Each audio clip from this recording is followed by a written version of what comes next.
बिस्मिल्लाहिर्रहमानिर्रहीम, अस्सलाम वालेकुम। मेरा नाम है हिम्मत चट्ठा और मैं माहिर ग़िज़ायात हूँ। मैं बहरिया इंटरनेशनल हॉस्पिटल में प्रैक्टिस करती हूँ और एक अपना ऑनलाइन वेट लॉस क्लिनिक भी रन करती हूँ। आज हम बहुत इंपॉर्टेंट टॉपिक की बात करने बैठे हैं, क्योंकि जब भी लोग डाइटिंग स्टार्ट करते हैं वो अक्सर कहते हैं कि कुछ चीज़ें हम ऐसे कर रहे हैं, वो करने के बावजूद फ़ायदा नहीं हो रहा। जो भी ख़वातीन मुझे घर बैठ के सुन रही हैं, आपके माइंड में भी आ रहा होगा कि भाई मैंने ये किया वो किया, पर वज़न क्यों नहीं कम होता। मैं आपको आज वो 4 से 5 कोई ऐसी मिस्टेक्स बताऊंगी जो आप मुझे बताइएगा कमेंट सेक्शन में कि क्या आपने की हैं, क्योंकि अगर आप वो कर रहे हैं तो वज़न उल्टा कम होने के बजाय हमारा बढ़ना शुरू हो जाता है या वहीं वहीं उसी जगह पे फंसा रहता है। तो पहली वो चीज़ जो मैं आपसे शेयर करने वाली हूँ ये ऐसी है जो मुझसे यकीन करें हर पेशेंट ने कहीं ना कहीं मुझे बताई है, और वो ये है कि मील स्किप करना। अच्छा, मील स्किप करने की मैं आपको साइंस बताती हूँ। हमें अक्सर लगता है, अक्सर पेशेंट्स आते हैं बताएंगे कि हम तो बहुत कम खाते हैं, दिन में 1 दफ़ा मील ले रहे हैं या हार्डली 2 दफ़ा मील ले रहे हैं, फिर भी वज़न कम क्यों नहीं हो रहा। पता होता क्या है, मेडिकली बात बताऊंगी मैं आपको। वज़न कम करना बहुत ज़्यादा कम खाने और बहुत कम खाने के बीच एक बड़ी बारीक सी बीच की लाइन है, दैट इज़ वेट लॉस। अगर आप एग्जैक्टली उतना मिकदार का खा रहे हो तो वेट कम होता है, ज़्यादा खा रहे होंगे तो ज़्यादा ही रहेगा ना। पर अगर ज़रूरत से ज़्यादा कम खा रहे हैं, जैसे मील स्किप कर रहे हैं, तो मेटाबॉलिज्म होता है slow, that's why weight loss नहीं होता। तो आप में से कोई भी अगर कम खा रहा है तो इस चीज़ का ध्यान रखें कि आपने ज़रूरत से ज़्यादा कम नहीं खाना, बॉडी को उतने न्यूट्रिएंट्स देने हैं जितनी उसको ज़रूरत है।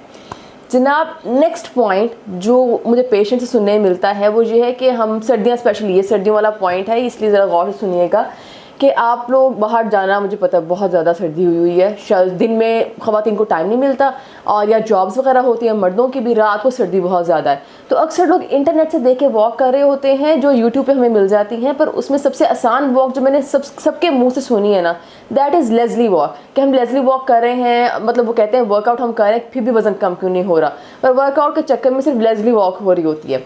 देखिए, मैं खुद लेज़ली वॉक का उन लोगों को कहती हूँ जिनका बिल्कुल 140 kg, 30 kg, 20 kg हो, वहाँ पे लेज़ली वॉक जो है वो फ़र्क डालती है। क्यों डालती है? क्योंकि उन्होंने कभी भी फिजिकल एक्टिविटी नहीं की होती। जस्ट लेज़ली वॉक करने से, सिंपल एक जगह पे खड़े होकर चलें, जिनको नहीं पता लेज़ली वॉक क्या है, वो ये होती है आप एक जगह पे खड़े होते हैं और you act like you are walking, पर एक ही जगह पे खड़े होकर बस आप चल रहे होते हैं, एक ही स्पॉट पे खड़े होकर आप इधर खड़े और बस चल रहे हैं, ठीक है। ये उनके लिए होती है जिनका वज़न बहुत ज़्यादा है या जिन्होंने कभी भी फिजिकल एक्टिविटी नहीं की। जिन लोगों का एक एक्टिव लाइफस्टाइल है, आपको उससे बढ़कर वर्कआउट चाहिए। तो मैं ये नहीं कह रही कि नहीं बाहर ही जाएं सर्दियों में और सर्दी में जाके वॉक करके आएँ, बहुत अच्छी बात है अगर आप कर सकें तो, नहीं कर पा रहे। और वर्कआउट्स हैं, मैं 2 वर्कआउट के टाइप बताती हूँ, ये ज़रूर सर्च कीजिएगा इंटरनेट पे, आपको बड़ी अच्छी वीडियोस मिल जाएंगी। एक तो hit workout, high intensity intermittent training, ठीक है। एक तो हिट वर्कआउट आप करें HIIT, दूसरा इसको सर्च करें आप स्ट्रेंथ ट्रेनिंग को। ये 2 workouts are proven to make you lose weight. अगर आप इनके अलावा कुछ करें तो ना करें, वो ज़रा फ़ायदा नहीं होगा उसका, ठीक है। अच्छा, ये जो 3rd पॉइंट है ये भी बहुत ज़रूरी है समझना। अक्सर लोग जब पेशेंट मेरे पास आता है, मैं सबसे पहले लेती हूँ हिस्ट्री, ताकि मुझे आपकी समझ आए कि आप लोग क्या करके आ रहे हैं। तो जब मैं हिस्ट्री लेती हूँ तो बहुत से लोग बताते हैं कि हमने रोटी बिल्कुल छोड़ दी है, उसको रिप्लेस कर दिया है ब्रेड से, ब्राउन ब्रेड से रिप्लेस किया है, या मल्टीग्रेन ब्रेड XYZ। और अक्सर लोग बताते हैं कि ब्राउन ब्रेड के 2 से 3 स्लाइस ले रही हूँ मैं ब्रेकफास्ट में। मैं आपको ब्राउन ब्रेड और रोटी का ज़रा एक कंपैरिजन बताती हूँ। एक तो पहली बात, अगर आपने वेट लूज़ करना है तो आम सफ़ेद आटा नहीं लेना, कोशिश करें चक्की से जाके आटा ख़रीद के लाएं। चक्की वाला, चोकर वाला आटा इज़ द आटा जो आपको वेट लॉस करने में हेल्प करेगा। अगर आप ब्राउन ब्रेड का 1 स्लाइस ले रहे हैं तो वो आधी रोटी के बराबर है। तो जो लोग 2 स्लाइस ले रहे हैं तो आप तो 1 रोटी के बराबर कैलोरीज ले रहे हैं ना, तो फिर आप ब्रेड क्यों ले रहे हैं, आपको रोटी लेनी चाहिए। और जो लोग 3 स्लाइस ले रहे हैं तो जनाब आप तो 1.5 रोटी ले रहे हैं, तब कहाँ से वेट लॉस होना है। तो पहली मिस्टेक होती है हमारी नाश्ते के टाइम से। अच्छा, नाश्ते में एक और पॉइंट मैं ऐड करना चाहूँगी, बहुत से लोग नाश्ता स्किप करते हैं कि हम दिन में 1 मील लेंगे, रात का नाश्ता मतलब लंच करेंगे या डिनर कर लेंगे, तो मील अक्सर लोगों का फर्स्ट स्किप हो रहा होता है, that is breakfast. Medically speaking, अगर आप ब्रेकफास्ट स्किप कर रहे हैं तो instead of losing weight, metabolism body कर देती है स्लो। जब हो जाना है स्लो, फिर आप दिन में जो मर्जी कर लें, आप फाके कर लें, कुछ कर लें, आपका वेट नहीं होने लगा लूज़, ठीक है। तो पहला जो आपका स्टेप है वेट लॉस की तरफ, दैट इज़ आपने प्लीज़ नाश्ता नहीं छोड़ना और प्रॉपर तरीके से करना है। कोशिश करें, मैं वेट लॉस में हमेशा नाश्ते में रोटी अंडा लाजमी देती हूँ। तो अगर वेट लॉस स्टार्ट करना चाहते हैं और नाश्ता फ़ौरन उठते साथ करें और रोटी अंडा लें, इससे वेट लूज़ हो जाता है। रोटी बेचारी का कोई प्रॉब्लम नहीं है, कोई इसमें कोई मसले वाली चीज़ नहीं है कि आप इसको बिल्कुल डाइट से निकाल दें। नेक्स्ट पॉइंट जनाब है हमारी जो फैंसी किस्म की डाइट्स होती हैं, बनाना डाइट, फलानी डाइट, जीएम डाइट, इसके कीटो शीटो, आपने इनके नाम बहुत सुने होंगे, पर ये डाइट्स जो हैं ये थोड़ी प्रॉब्लमेटिक हैं। इनसे वेट दोबारा आ जाता है, ठीक है, हम यही पॉइंट डिस्कस करें ना कि इनसे वेट आपका गिरता नहीं और वापस आ जाता है, ये फंसा रहता है।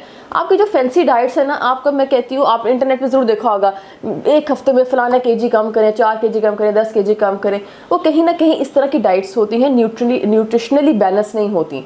अगर आपकी डाइट न्यूट्रिशनली बैलेंस्ड नहीं है तो ऐसी हर डाइट छोड़ने के बाद आपका वेट वापस आ जाएगा। तो ये चीज़ें बिल्कुल नहीं करनी। आप कभी भी किसी डाइटिशियन से इंटरनेट पे कहीं भी प्लान देखें ना, तो उसमें कम से कम 3 मील्स होने चाहिए, स्नैकिंग के टाइम होने चाहिए, और आपका नॉर्मल रोटी चावल दाल वाला डाइट प्लान होना चाहिए। जो फैंसी डाइट्स है ना, पूरा दिन सूप पीते रहें, पूरा दिन पानी पीते रहें, फलाना पाउडर घोल के पिए, और क्या होता है पूरा दिन केले खाएं, कैबेज सूप पिए। कैबेज सूप डाइट एक आई हुई है और स्पेशली सर्दियों में दोबारा से उसका रुझान आ जाता है कि पूरा दिन सूप पीते रहें। इससे तो या तो आप तीसरे दिन गिर जाएंगे, या आप न्यूट्रिशनली बहुत ज़्यादा आपकी बॉडी वीक हो जाएगी, इम्यूनिटी लो हो जाएगी, और उल्टा और कुछ नहीं तो वेट ही नहीं कम होना है इससे। और अगर कम हो गया तो जैसे ही आप नॉर्मल डाइट में आएंगे आपका वेट हो जाएगा ज़्यादा। तो ऐसी किसी भी डाइट से करने से इस तरह आप करें। क्रेविंग्स क्यों होती हैं? अक्सर लोगों का जब आप डाइटिंग कर रहे होते हैं, अक्सर असल मसला ये होता है, कहते हैं कि पूरा दिन डाइट कर लेते हैं, रात को क्रेविंग से बुरी हालत हो जाती है और हम कुछ खा लेते हैं। ये क्यों होता है? ये उन लोगों के साथ होता है जिन्होंने अपनी डाइट में कार्ब्स कम्प्लीटली निकाले होते हैं। देखिए, अगर आपने कार्ब्स निकाले ना, तो मेडिकली या साइंटिफिकली अगर आप बात करें इसको, तो उन लोगों को क्रेविंग ज़्यादा होती है जिन्होंने डाइट से कार्ब्स निकाले होते हैं, और दूसरा जिन्होंने ब्रेकफास्ट स्किप किया होता है। बॉडी को खाना चाहिए भाई हर 4 घंटे बाद, सुबह दोपहर शाम 3 टाइम खाना, छोटा छोटा स्नैक बीच में, कोई 2 छोटे स्नैक उसको चाहिए। जब आप उन चीज़ों में कार्ब्स कंप्लीटली निकाल के कंप्लीटली प्रोटीन पे आ जाते हैं, या कुछ और फूड ग्रुप यूज़ करना शुरू कर देते हैं, कुछ लोग बिल्कुल फ्रूट्स शुरू कर देते हैं, उन लोगों का वेट फंस जाता है, नहीं गिरेगा आपका, ठीक है। इसलिए प्लीज़ अगर आपने वेट लॉस करना है तो कार्ब्स बिल्कुल भी नहीं छोड़ने। कार्ब्स बॉडी का पहला सोर्स है एनर्जी का, ठीक है। बॉडी बहुत डिस्टर्ब हो जाती है, मेटाबॉलिज्म की तबाही मच जाती है जब आप वेट लॉस के चक्कर में कार्ब्स कंप्लीटली निकाल देते हैं। और देखिए, जो पाकिस्तानी स्टाइल है खाना पीने, हमारे खाने पीने का, कितनी देर आप कार्ब्स छोड़ जाएंगे मुझे बताएं।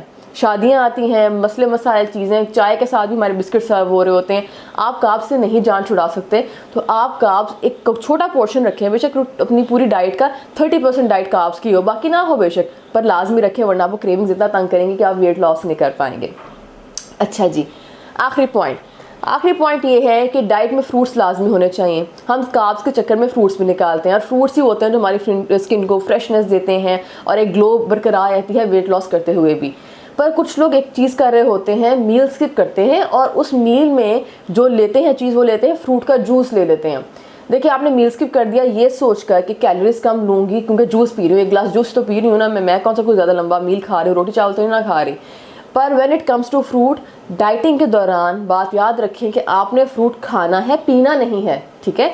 जब आप पीते हैं तो थोड़ी सी ज़्यादा साइंटिफिक बात है, मे बी आपको समझ ना आए, फ्रूट खाना इज़ बेनिफिशियल, फ्रूट ज़्यादा पी लेना ये ग्लाइसेमिक इंडेक्स बहुत ज़्यादा हाई कर देता है आपकी बॉडी में। आप देखें, आप फॉर एग्जांपल आप एक फ्रूट खा रहे हैं, वो एक फ्रूट है, आप जूस बना रहे हैं, आप 3 ऑरेंज का जूस बनाएंगे 1 गिलास, और कहाँ सिर्फ आप 1 ऑरेंज खा रहे हैं। खाना इज़ बेटर, आपको फाइबर भी देगा, जूस में ना आपको फाइबर मिल रही है, और फाइबर आपके मैदे की प्रॉपर वर्किंग के लिए, एक अच्छा स्टूल पास होने के लिए बहुत ज़रूरी है। जिनको कॉन्स्टिपेशन ब्लोटिंग वगैरह रहती है उनकी डाइट में फाइबर नहीं होता, फ्रूट खाएं, फाइबर मिलेगा। और ग्लाइसेमिक लोड के मसले से बचने के लिए कि एक चीज़ का लोड आपकी बॉडी पे ज़्यादा हो जाए, ज़्यादा आसान अगर उर्दू में समझाऊँ तो उससे बचने के लिए आपको फ्रूट का इस्तेमाल करें, पर जूस की फॉर्म में नहीं। आपने फल खाना है, कोई एक टाइम अपना मुख्तस कर लें कि मैंने इस टाइम पे मैंने फ्रूट खाया करना है, जो प्रेफरेबली कोशिश करें मॉर्निंग में मैं देती होती हूँ अपने पेशेंट्स को, ठीक है। उम्मीद है आपको वीडियो पसंद आई होगी। बहुत छोटे से बड़े आम से पॉइंट्स हैं जो मैंने आपसे शेयर किए, जो मेरे पेशेंट्स मुझे आके मसले बताते हैं। अब आपको जो भी क्वेश्चंस हो आप कमेंट सेक्शन में पूछ सकते हैं, और मैं ज़रूर कोशिश करूँगी उनका आपको जवाब दूँ। इंशाल्लाह मिलते हैं नेक्स्ट वीडियो में, तब तक के लिए अल्लाह हाफिज़।